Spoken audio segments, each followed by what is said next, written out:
देखो बेटाओ, कल जो है मैंने वर्ण विक्षेपण पढ़ा दिया था। उसके बाद में फिर विक्षेपण क्षमता भी पढ़ा दी थी, ठीक है ना। फिर उसमें ये पढ़ाया था बिना विचलन के विक्षेपण एक तो, और एक पढ़ाया था बिना विक्षेपण के विचलन, ठीक है ना। तो ये प्रिज्म का मैटर अपने पास खत्म हो गया।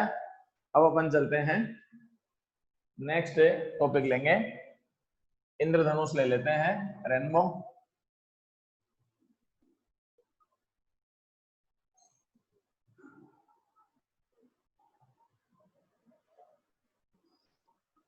देखो भाई,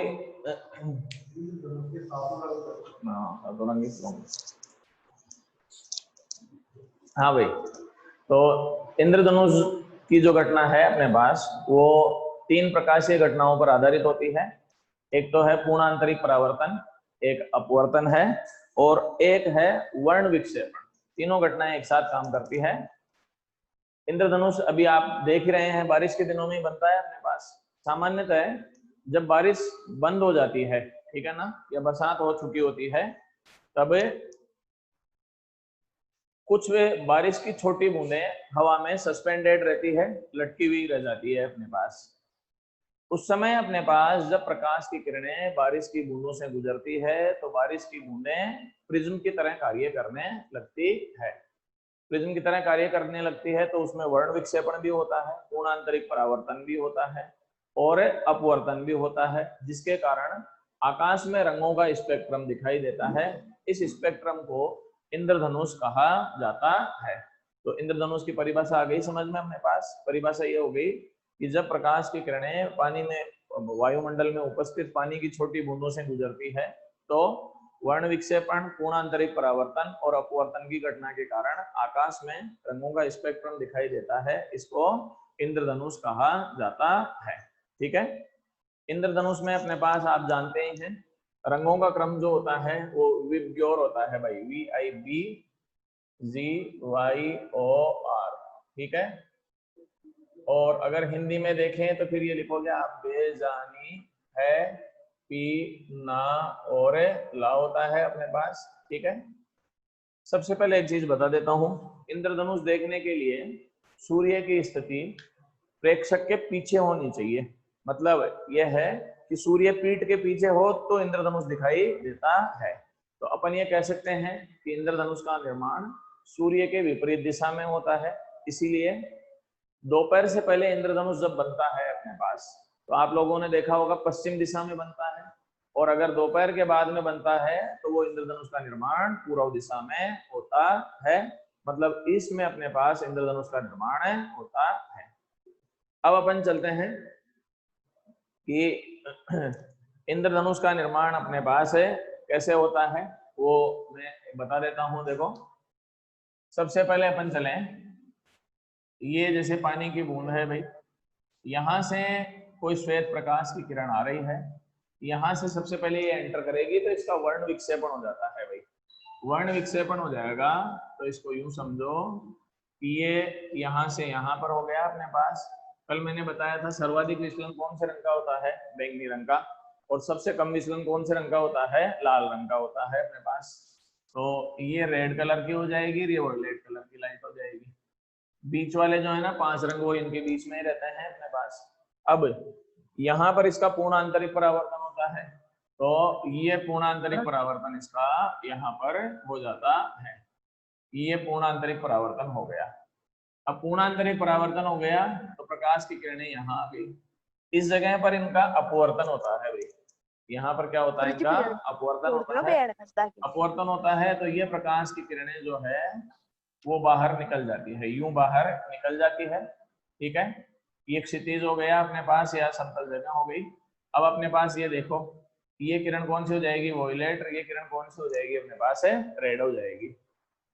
ये जो कोण होता है ये तो 40 डिग्री का होता है इसमें, और ये जो कोण बनता है ना पूरा, ये 42 डिग्री का कोण है बनता है।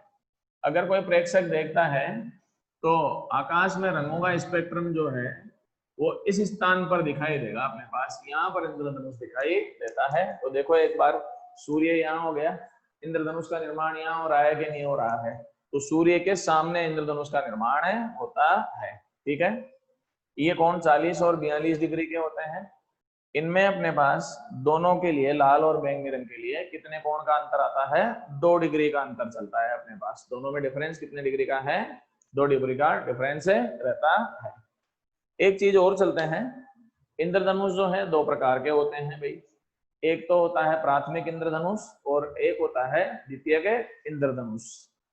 प्राथमिक इंद्रधनुष में प्रकाश की किरणों का केवल एक बार पूर्ण आंतरिक परावर्तन होता है, जबकि द्वितीयक इंद्रधनुष में 2 बार पूर्ण आंतरिक परावर्तन होता है।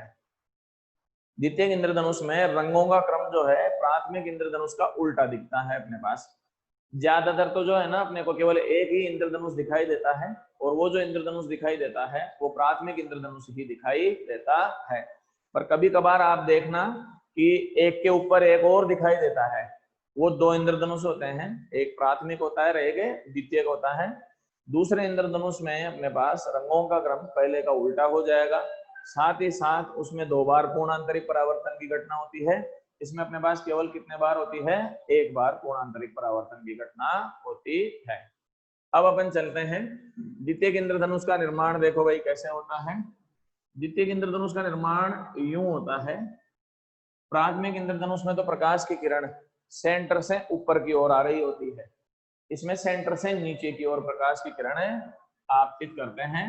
तो ये यूं चलती है अपने पास, ये किरण आई, इसके बाद में ये 2 भागों में बढ़ जाती है, मतलब 7 भागों में बढ़ जाती है। ठीक है, ये कौन सा कलर हो गया? रेड, और ये कौन सा कलर हो गया? वायलेट कलर हो गया। अब अपने पास क्या होता है इसका, यहाँ पर एक बार फिर पूर्ण आंतरिक परावर्तन होता है। यहाँ पर पहले पूर्ण आंतरिक परावर्तन होता है, ये पूर्ण आंतरिक परावर्तन हो गया, ये पूर्ण आंतरिक परावर्तन हुआ, तो ये किरण जो है अपने पास, ये वायलेट थी, ये रेड हो जाएगी, ये फिर अपने पास वायलेट हो जाएगी। इस जगह एक बार इसका दोबारा फिर पूर्ण आंतरिक परावर्तन होता है, और दोबारा पूर्ण आंतरिक परावर्तन होता है, तो अपने पास ये प्रकाश की किरणें यहाँ पर आ जाती है, ये यूं आती है भाई अपने पास, और यहाँ से ये बाहर निकल गई, ये बाहर निकल चुकी होती है। ये रेड वाली चल रही है अपने पास, तो ये रेड कलर हो जाएगा। ये देखो एक बार कौन सी चल रही है अपने पास? वायलेट वाली। अब अपने पास ये कोण यहाँ से यूं बनेगा, तो ये प्रकाश की किरणें इस तरह से यहाँ से यूं गई, फिर यूं गई, फिर वापस इधर आई, और फिर इधर आते हुए बाहर निकल जाती है। इस समय जो कोण बनते हैं ना भाई अपने पास, इसमें तो कोण बनता है 50 डिग्री का, और इसमें जो कोण बनता है वो 53 डिग्री का कोण बनता है। मतलब दोनों कोणों के मध्य अंतर कितने डिग्री का आ जाएगा? 3 डिग्री का अंतर होता है। तो द्वितीयक इंद्रधनुष में 3 डिग्री का अंतर आता है दोनों कोणों के मध्य, और प्राथमिक इंद्रधनुष में कितने कोण का अंतर आ जाता है अपने पास? 2 डिग्री का अंतर है। दूसरा, अब अपने पास अगर रंगों का क्रम देखोगे तो पहले का उल्टा दिखाई देगा भाई अपने आप ही। कैसे? देखो, इसमें वायलेट टू रेड हो रहा है, इसमें क्या हो रहा है? रेड टू वायलेट हो रहा है। तो द्वितीयक इंद्रधनुष में रंगों का क्रम प्राथमिक इंद्रधनुष का विपरीत हो जाता है। ठीक है, एक बार आप स्क्रीनशॉट ले लें, उसके बाद में अपन आगे बढ़ते हैं।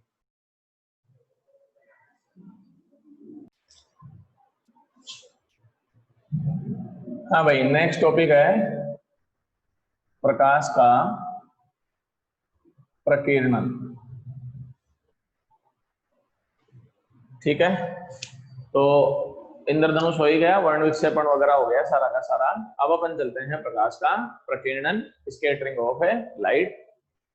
प्रकीर्णन की परिभाषा यूं है कि जब प्रकाश की किरणें किसी माध्यम से गुजरती है तो माध्यम के कणों से, परमाणुओं से या अणुओं से टकराकर विभिन्न दिशाओं में बिखर जाती है, तो प्रकाश की किरणों के बिखरने की घटना क्या कहलाती है? प्रकाश का प्रकीर्णन कहलाती है। जैसे वायुमंडल से ही गुजरती है तो वायु के अणुओं से टकराकर विभिन्न दिशाओं में बिखर जाती है, ये बिखरने की घटना क्या कहलाती है? प्रकीर्णन कहलाती है। अब अपन चलते हैं, एक रेले नाम के वैज्ञानिक हुए हैं, उन्होंने ये बताया था कि यदि A is very very less then क्या हो? लैम्बडा हो, तो ये क्या है यहाँ पर पहले बता देता हूं, कण का आकार। कण का आकार, कण ले लो या अणु ले लो, मतलब माध्यम के जो अणु या कण है उनका आकार है, वो अगर लैम्बडा से बहुत ही कम हो, it is very very less then lambda हो, तो प्रकीर्णन रेले के अनुसार उस स्थिति में प्रकीर्णन की तीव्रता, उस स्थिति में प्रकीर्णन की तीव्रता आई जो होती है वो ये चलता है भाई, तरंग दैर्ध्य की चतुर्थ घात के विक्रमानुपाती होती है। मतलब शर्त यह है कि एका मान लैम्बडा से बहुत ही कम हो तो रेले के अनुसार प्रकीर्णन की तीव्रता मतलब बिखरने की तीव्रता तरंग दैर्ध्य की चतुर्थ घात के विक्रमानुपाती होती है। इसका मतलब ये होगा कि अगर लैम्बडा का मान बढ़ेगा तो आई के मान में क्या आएगी, कमी आएगी, क्योंकि विक्रमानुपाती हो रहा है कि नहीं हो रहा है। अब अपन इसके आधार पर चलते हैं। देखो ये होता है भाई बेजानी है, पी ना और ला, ठीक है ना। सबसे कम तरंग दैर्ध्य किसका होता है, बैंगनी रंग का, और सर्वाधिक किसका होता है अपन जानते हैं लाल रंग का। तो लाल रंग का तरंग दैर्ध्य lambda red is more than क्या हो जाएगा, लैम्बडा वॉयलेट होता है। तो लाल रंग का तरंग दैर्ध्य सर्वाधिक होगा तो प्रकीर्णन की तीव्रता क्या होगी, सबसे कम होगी। और बैंगनी रंग का तरंग दैर्ध्य सबसे कम होता है, ये कम होगा तो तीव्रता क्या हो जाएगी, ज्यादा हो जाएगी। तो अपन ये कह सकते हैं आई वॉयलेट इज ग्रेटर देन क्या हो जाएगा, आई रेड। तो सर्वाधिक जो तीव्रता होगी वो तो बैंगनी रंग की होगी, मतलब सर्वाधिक प्रकीर्णन किसका होगा, बैंगनी रंग का। और सबसे कम प्रकीर्णन किसका हो जाएगा, लाल रंग का। इसीलिए सर्वाधिक प्रकीर्णन वाले रंग कौन कौन से हैं, देखो बैंगनी, जामुनी और नीला। इनका प्रकीर्णन सबसे कम होगा और सब इनका प्रकीर्णन सबसे ज्यादा होगा। और सबसे कम प्रकीर्णन किसका होगा, नारंगी और लाल रंग का प्रकीर्णन सबसे कम होता है। यही कारण है कि आसमान नीला दिखाई देता है। आसमान के नीला दिखाई देने के कारण प्रकीर्णन है, क्योंकि बैंगनी और नीले रंग का प्रकीर्णन सर्वाधिक होता है और नारंगी और लाल रंग का प्रकीर्णन सबसे कम होता है। तो आसमान कैसा दिखाई देता है, नीला दिखाई देता है। आगे बात समझ में अपने पास। अब अपन चलते हैं, एक तो ये कारण हो गया आसमान नीला दिखने का। दूसरा, जो अपने पास खतरे के निशान होते हैं वो कौन से रंग के बनाए जाते हैं, खतरे के निशान कौन से रंग के बनाए जाते हैं, रेड कलर के बनाए जाते हैं भाई, लाल रंग के बनाए जाते हैं। खतरे के निशान लाल रंग के इसलिए बनाए जाते हैं क्योंकि लाल रंग का प्रकीर्णन सबसे कम होगा। प्रकीर्णन सबसे कम होगा इसका मतलब वो दूर से ही आसानी से दिखाई दे जाता है, इसीलिए खतरे के निशान लाल रंग के बनाए जाते हैं। हाँ, विवेक ने सही आंसर दिया है भाई। और एक और बात बताता हूँ, जो ट्रैफिक सिग्नल्स होते हैं उसमें रोकने के लिए अपने पास कौन सा कलर यूज में लेते हैं अपन, लाल कलर या रेड कलर लिया जाता है। अब आगे अपन चलते हैं, ये तो बात हो गई यहाँ तक की। सुबह और शाम के समय आप लोगों ने ये देखा होगा कि सूर्य के चारों ओर लाल रंग दिखाई देता है, जिसको कहते हैं अपन लालिमा। क्या कहते हैं उसको, लालिमा। देखा होगा जब सूर्योदय और सूर्यास्त होता है तो सूर्य के चारों ओर नारंगी लाल होता है, एक्चुअल में वो लाल रंग नहीं होता है भाई, उसको अपन क्या कहते हैं, लालिमा कहते हैं, या रेडिश दिखाई देता है। वो नारंगी लाल रंग इसलिए दिखाई देता है क्योंकि सुबह और शाम के समय सूर्य पृथ्वी के किसी निश्चित स्थान से अधिकतम दूरी पर होता है। सुबह और शाम के समय वो अधिकतम दूरी पर होता है, तो बाकी रंगों का तो प्रकीर्णन हो जाता है। फिर कौन से रंग दिखाई देंगे ज्यादा, नारंगी और लाल। तो सूर्य के पास नारंगी लाल दिखाई देता है। यहाँ तक हो गया व्याख्या। इसके बाद में एक चीज और चलते हैं अपन, जैसे आकाश तो नीला होता है लेकिन बादल कैसे दिखाई देते हैं, सफेद दिखाई देते हैं अपने पास। बादल सफेद क्यों दिखाई देते हैं उसका रीजन बता देता हूं मैं। रेले ने ये बताया कि जब ए का मान लैम्बडा से बहुत ज्यादा होने पर अगर हो तो फिर रेले की शर्तें लागू नहीं होती है। मतलब रेले की कंडीशन जो है ना, ये आई इज प्रोपोर्शनल टू 1/λ4, ये होने पर क्या होगा, सभी रंगों का प्रकीर्णन समान होता है। सभी रंगों का प्रकीर्णन समान होगा भाई, सारे रंग समान रूप से बिखरते हैं। तो सारे रंगों का प्रकीर्णन समान होगा, सारे कलर आपस में मिलकर फिर वापस कौन सा रंग बना लेंगे, सफेद रंग, क्योंकि सफेद रंग ही के कारण ही अपने पास ये 7 रंगों का निर्माण होता है। तो बादल अपने को कैसे दिखाई देते हैं, सफेद, उसका कारण भी है बादलों में जलवाष्प के अणु पाए जाते हैं, मतलब पानी के अणु होते हैं अपने पास। पानी का अणु जो हो गया वो क्या हो गया, H2O हो गया अपने पास। तो ये तो हो गया बादल में, ठीक है। और शुष्क वायु में, शुष्क वायु, सूखी हवा में अपन जानते हैं एक तो नाइट्रोजन होती है, एक ज्यादा कौन होती है, ऑक्सीजन होती है। 71% तो कौन होती है, नाइट्रोजन, और 28% कौन सी होती है, ऑक्सीजन होती है। तो 99% तो ये दोनों ही गैसें होती है। इनका अणुभार चेक करो भाई अपने पास कितना होगा, कितना होगा अणुभार, देखोगे एक बार, यहां से 28 हो जाएगा इनका, तो ये कितना हो गया अपने पास 28, और इसका कितना हो गया अपने पास 32 हो गया। इनका औसत लेते हो तो कितना आएगा अपने पास, 30 के आसपास आ जाएगा। यहां से अगर लेते हो तो इसका अपने पास कितना हो जाएगा, ये 2 और 7 नहीं, एक सेकेंड, परमाणु के आधार पर लेके बता देता हूं मैं। ये 7 हो गया अपने पास, तो ये 14 हो गया और ये 16 हो गया। अगर औसत लेते हैं तो लगभग 15 के आसपास बैठेगा।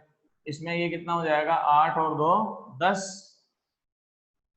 ये तो हो गया अपने पास 8, और ये कितना हो गया 2, ऑक्सीजन 16 8 होता है ना, तो ये किसके बराबर बैठ रहा है, 10 के बराबर बैठ रहा है। दूसरा, जलवाष्प के अणु जो बनते हैं ना अपने पास, वो दरअसल यूं बनते हैं कि बहुत सारे पानी के अणु पास पास में आ जाते हैं, जबकि नाइट्रोजन और ऑक्सीजन जो होती है गैस अवस्था में होते हैं, तो अणु क्या रहते हैं, दूर दूर रहते हैं। इसमें पास में जुड़ जाते हैं तो जलवाष्प के अणु का साइज बड़ा हो जाता है, और बड़ा साइज होने के कारण ये शर्त लागू होती है। ये शर्त लागू होगी तो सभी रंगों का प्रकीर्णन समान होगा, जिसके कारण बादल कैसे दिखाई देते हैं, सफेद दिखाई देते हैं। अब तुम्हारे में से ही कई बच्चों के दिमाग में एक चीज ये भी आ रही है कि बादल तो काले भी दिखते हैं। बादल काले दिखते हैं, उसका कारण भी बता देता हूं। जब बादलों में पानी की मात्रा बहुत ज्यादा हो जाती है तो फिर प्रकाश का अवशोषण भी होता है भाई। प्रकाश का अवशोषण होगा मतलब प्रकाश समाप्त हो गया। जहां प्रकाश समाप्त हो जाएगा वहां अंधेरा होगा, और अंधेरे का रंग कैसा होता है, काला। तो उस स्थिति में बादल काले भी दिखाई देते हैं, ठीक है। एक बार आप स्क्रीनशॉट ले लें, उसके बाद में अपन आगे बढ़ते हैं। हाँ भाई, ये देखो ब्लड क्यों आ गया। नेक्स्ट टॉपिक अपन चलते हैं, प्रकाशीय उपकरण, ठीक है। प्रकाशीय उपकरण जो है भाई अपने पास, वे उपकरण हैं जो प्रकाश की किरणों के सिद्धांत पर आधारित होते हैं और उनके आधार पर ही कार्य करते हैं। प्रकाशीय उपकरण कौन कौन से हो सकते हैं, जैसे सूक्ष्मदर्शी, दूरदर्शी, कैमरा हो गया, और फिर अपनी आंखें, ये भी प्रकाशीय उपकरण है भाई, क्योंकि आंखों भी अपने पास कब काम करती है, जब प्रकाश उपस्थित हो, अंधेरे में अपने को दिखाई नहीं देता है। तो प्रकाशीय उपकरणों का मतलब समझ में आ गया, जो प्रकाश की किरणों के आधार पर कार्य करते हैं उनको प्रकाशीय उपकरण कहा जाता है, ठीक है भाई। सबसे पहले अपन चलेंगे आंख के बारे में अध्ययन करेंगे। तो ये आ गया आई, आंख।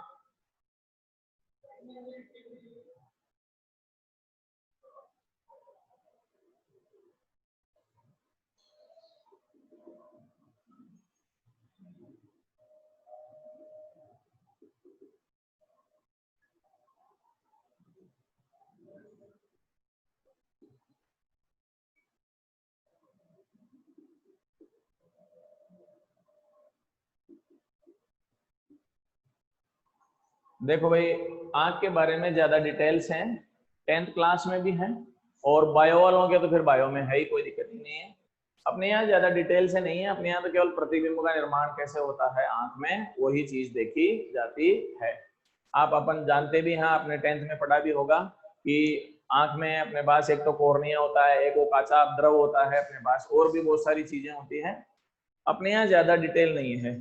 अपने यहाँ मेन है कि आंख में एक उत्तल लेंस होता है भाई, ये उत्तल लेंस है अपने पास, ठीक है ना, जिसकी फोकस दूरी, इसकी फोकस दूरी लगभग अप्रोक्सीमेटली 2.5 सेंटीमीटर होती है भाई, इसकी फोकस दूरी।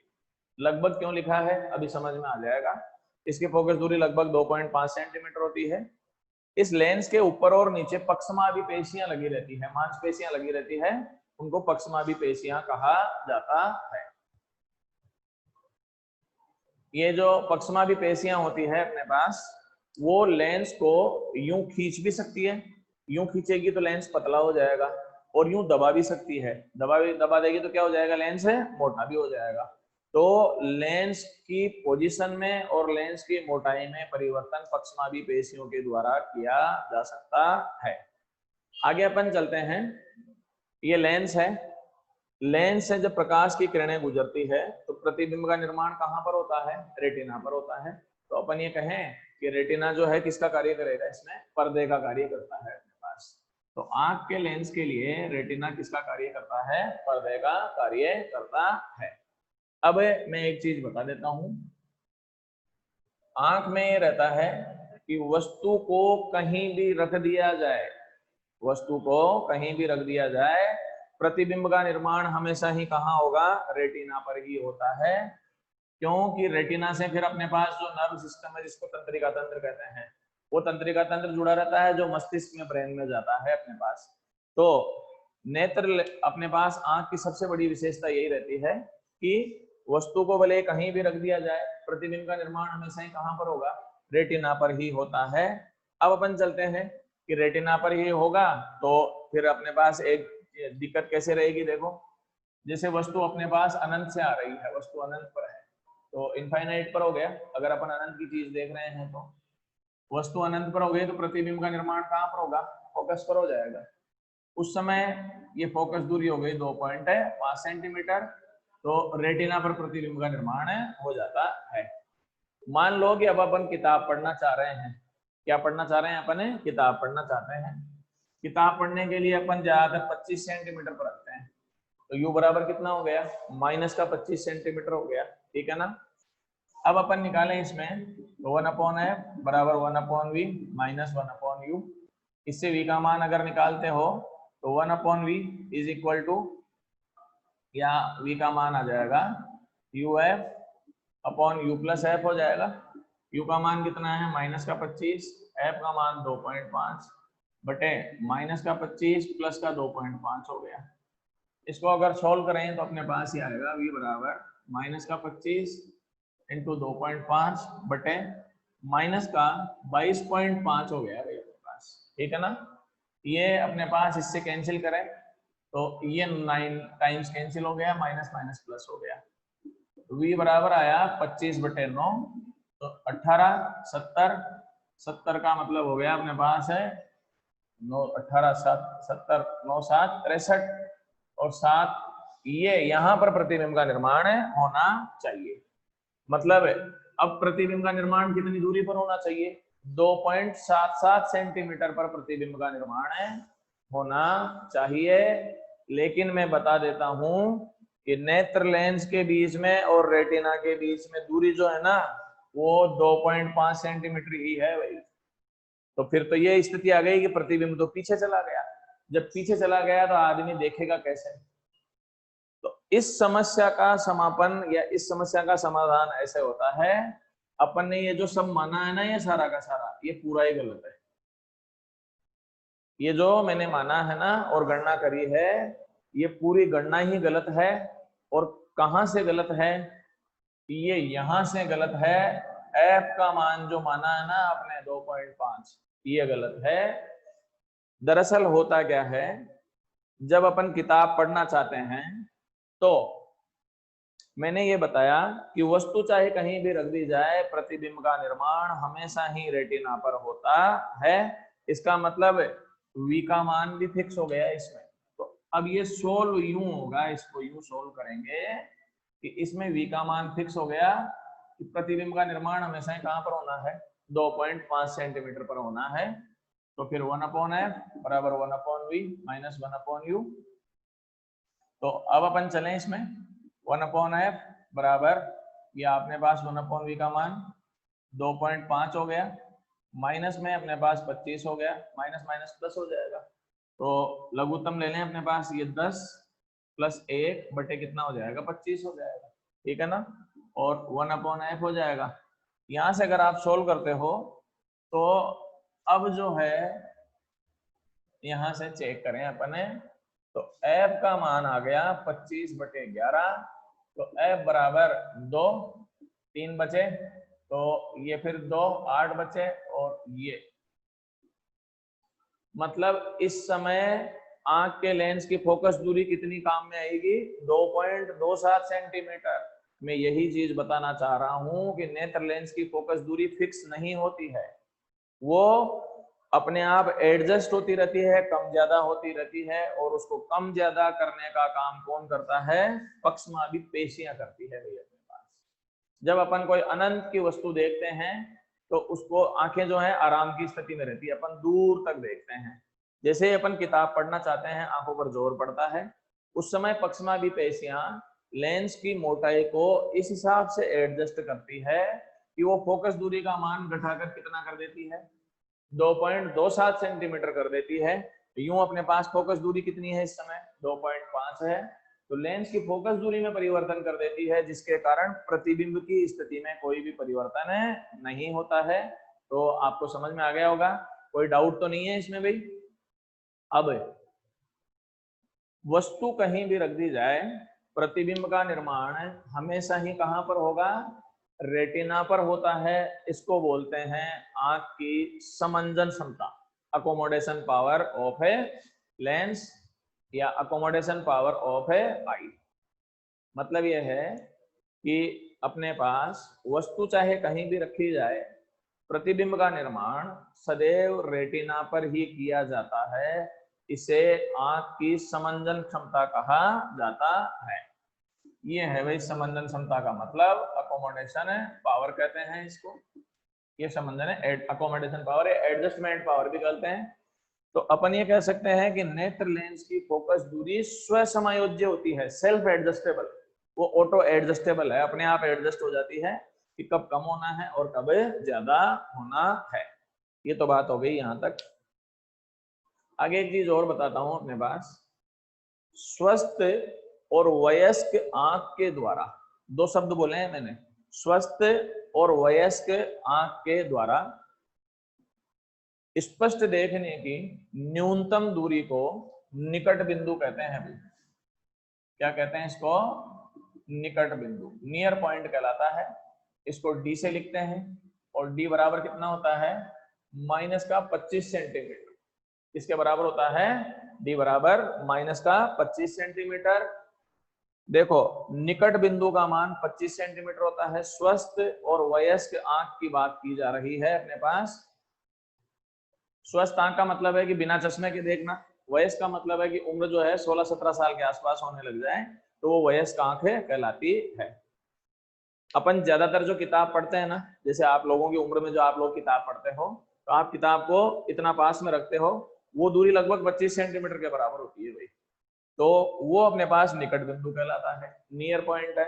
माइनस में इसलिए आया, किताब को यहाँ रखा जाएगा तो प्रकाश की किरण यूं चलेगी तो लेंस यहाँ पर है, प्रकाश की किरणें यूं चलेगी तो वस्तु की दूरी किस में आएगी? माइनस में आएगी कि नहीं आएगी? तो ये -25 सेंटीमीटर को निकट बिंदु कहा जाता है। अब निकट बिंदु मैंने स्वस्थ और वयस्क आंख इसलिए बोला है, छोटे बच्चों में निकट बिंदु जो है 25 सेंटीमीटर नहीं होता है अभी। छोटे बच्चों में निकट बिंदु 5-7 साल के बच्चों में तो 8-10 सेंटीमीटर पर होता है। इसीलिए आप कभी देखना, छोटे बच्चे जब किताब पढ़ते हैं तो आंखों को यूं गड़ा कर पढ़ते हैं, होमवर्क भी करते हैं तो उल्टे पढ़ के और एकदम पास में से करते हैं। अपने को ये लगता है कि आंखें खराब कर लेगा, जबकि एक्चुअल में क्या है कि उस बच्चे का निकट बिंदु 8-10 सेंटीमीटर पे है, तो वो बच्चा वहां से क्लियर देख रहा होता है। तो उस बच्चे का निकट बिंदु 5-7 सेंटीमीटर के आसपास होता है। जैसे जैसे उम्र बढ़ती चली जाती है, 17-18 में आके ये स्थिर हो जाता है अपने पास।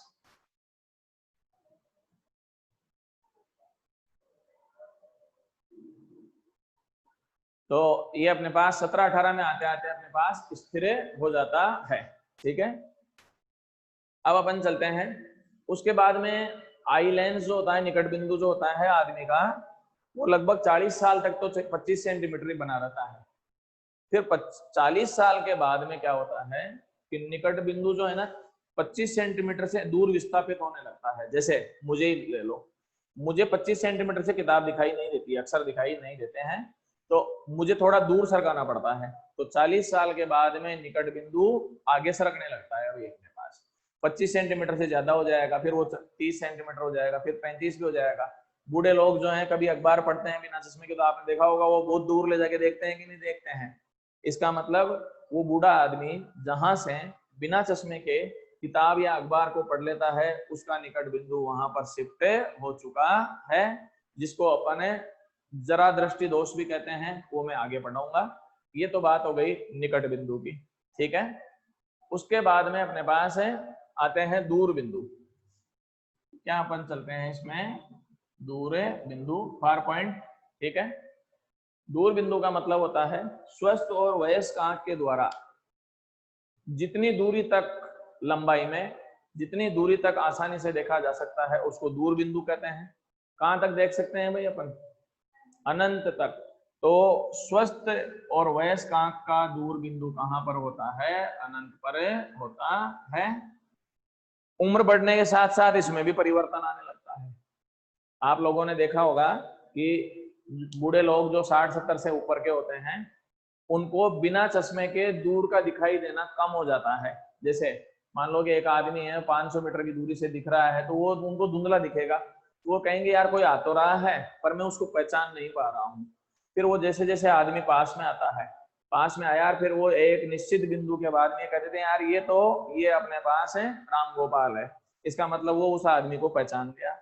वो बूढ़ा आदमी उस व्यक्ति को जिस दूरी से पहचान चुका है, वो उसका दूर बिंदु है भाई। यूं दूर बिंदु कहां तक होता है, अनंत तक होता है। लेकिन बूढ़े लोगों में या उम्र बढ़ने के साथ साथ दूर बिंदु अनंत से पास में आने लगता है। तो दो चीजें हो गई, निकट बिंदु तो दूर सरकेगा, और दूर बिंदु उम्र बढ़ने के साथ साथ कहाँ आएगा, पास में आने लगता है। इनका निवारण उचित चश्मे के द्वारा किया जाता है, ठीक है। इसके बाद में मयंक ने पूछा है कि आई लेंस अपने पास कौन से मेटर का बना रहता है। भाई ये पारदर्शी होता है, तो मांसपेशियां वगैरह ही होती है सारी की सारी अपने पास, पूरा शरीर मसल्स का कोशिकाओं से इनसे मिलकर बना रहता है। तो पारदर्शी द्रव से बना होता है। आर्टिफिशियल लेंस जो होता है ना अपने पास, वो प्लास्टिक से बनाया जाता है। जो बूढ़े लोगों के ऑपरेशन होता है ना अपने पास, जिसको अपन बोलते हैं कि लेंस डलवाना, लेंस प्रत्यारोपण कहा जाता है, वो प्लास्टिक के लेंस आजकल यूज में लिए जाते हैं। अदरवाइज अपने पास लेंस जो है वो एक झिल्ली जैसा है, तो कोशिका और ऊतकों से मिलकर बना रहता है। अब टाइम हो गया है भाई, थैंक यू। आप स्क्रीनशॉट ले लें, क्लास इज ओवर।